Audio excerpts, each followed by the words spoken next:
Hello friends, आज मैं एक नावल की समरी लेकर आई हूँ। इस नावल का नाम है जेन आयर।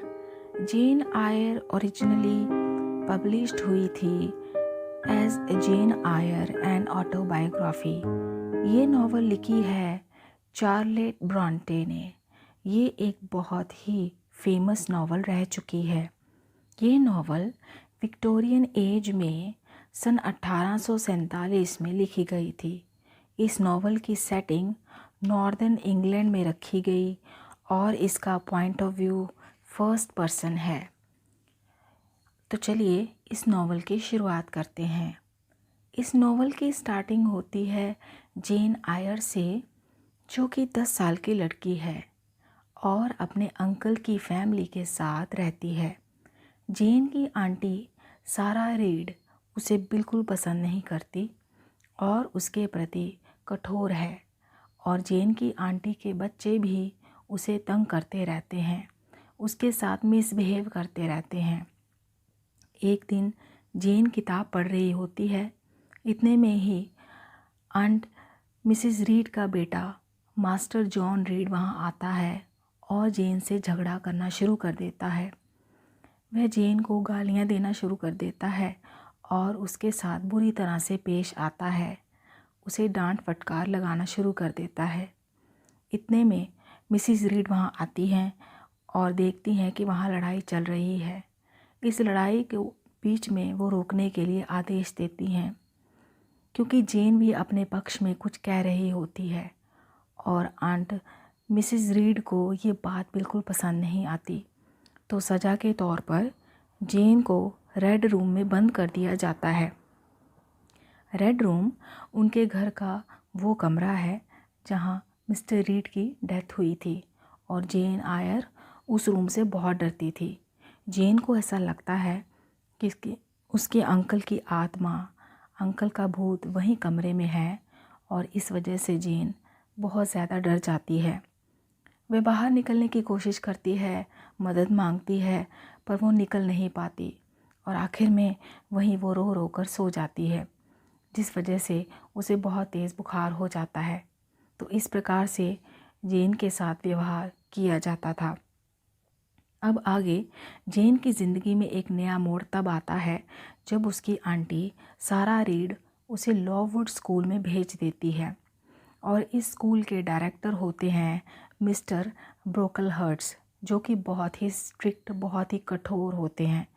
अब स्कूल के जो हालात हैं वो बहुत ख़राब होते हैं, लेकिन उस स्कूल में जेन की एक बहुत अच्छी दोस्त बन जाती है, हेलेन बर्न्स। बट जेन की प्यारी सी दोस्त टाइफस नामक महामारी की चपेट में आकर वो अपना दम जेन की बाहों में तोड़ देती है। तो इस तरह से हेलेन बर्न्स जो है उसकी डेथ हो जाती है और जेन जो है पूरी तरह से टूट जाती है। एक रात जेन पास के टाउन से गुज़र रही होती है, तो वही रास्ते में एक घुड़सवार वहाँ से गुज़र रहा होता है और वह देखती है कि घोड़ा बर्फ़ पर फिसल गया और घोड़सवार जो होता है वो नीचे गिर जाता है। जेन उसकी मदद करती है और उसे उठाती है, तो उसे पता चलता है कि ये घुड़सवार एडवर्ड रोचेस्टर हैं, जो थॉर्नफील्ड हॉल की कोई जगह है वहाँ के ये मालिक हैं। अब इस कहानी में हमें पता चलता है कि जेन लोववुड स्कूल में ही टीचर बन गई है। अब जेन यहीं पढ़ाते पढ़ाते आवेदन देती है अपनी नौकरी के लिए, गवर्नेंस की पोस्ट के लिए वो आवेदन करती है और उसे गवर्नेंस की नौकरी थॉर्नफील्ड हॉल में ही मिल जाती है। थॉर्नफील्ड हॉल में जेन को जिम्मेदारी सौंपी जाती है एडेल को पढ़ाने की। यहाँ जेन को पता चलता है कि एडेल मिस्टर रोचेस्टर की बेटी है। आगे स्टोरी में क्या होता है कि एक दिन थॉर्नफील्ड में आग लग जाती है और ये आग लगभग मिस्टर रोचेस्टर को मार ही देने वाली होती है जब रोचेस्टर सो रहे होते हैं, लेकिन तभी जेन मिस्टर रोचेस्टर को बचा लेती है।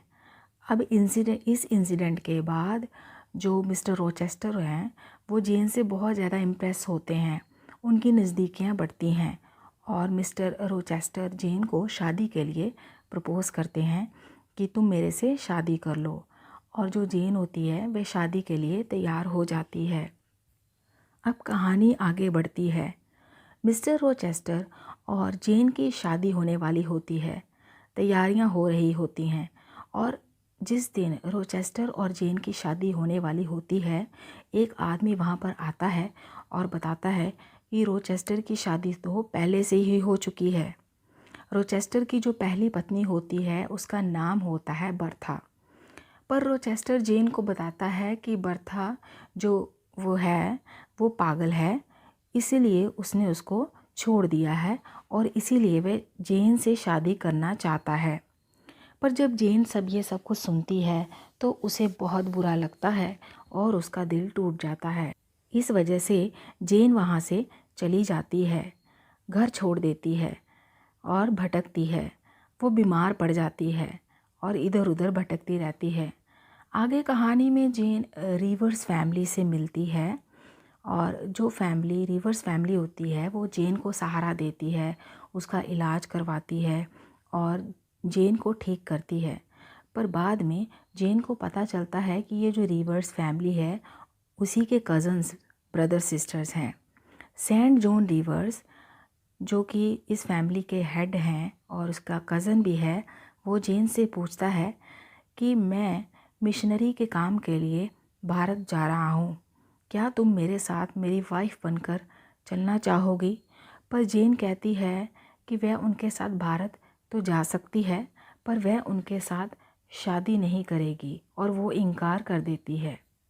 कुछ समय बाद जेन को वापस जाने की सूझ आती है। उसे लगता है कि उसे अब थॉर्नफील्ड वापस जाना चाहिए क्योंकि उसे सपना आया होता है और उसे लगता है कि मिस्टर रोचेस्टर उन्हें अपने पास वापस बुला रहे हैं। लेकिन जैसे ही वह थॉर्नफील्ड जाती है तो वो देखती है कि वहाँ तो पूरा घर जल चुका है और उसे पता चलता है कि बर्था जो रोचेस्टर की वाइफ थी उसने पूरे घर को आग लगा दी और इसीलिए मिस्टर रोचेस्टर भी बर्था को बचाने के लिए उसकी हेल्प करने के लिए उसके पीछे गए। पर बर्था छत से कूद जाती है और उसकी जान चले जाती है। और इस सब में क्या होता है कि मिस्टर रोचेस्टर की आँख की रोशनी चली जाती है और उनका एक हाथ भी चला जाता है। लेकिन इसके बावजूद भी जेन जो है रोचेस्टर से ही अंत में इस कहानी में शादी कर लेती है और शादी से उन्हें बच्चे भी होते हैं और रोचेस्टर की जो आँख की थोड़ी रोशनी थी वो वापस आ जाती है और इस तरह से ये कहानी यहीं पर ख़त्म होती है। फ्रेंड्स, अगर आपको मेरा ये प्रयास अच्छा लगा हो तो मेरी वीडियो को शेयर, लाइक और सब्सक्राइब करें। धन्यवाद।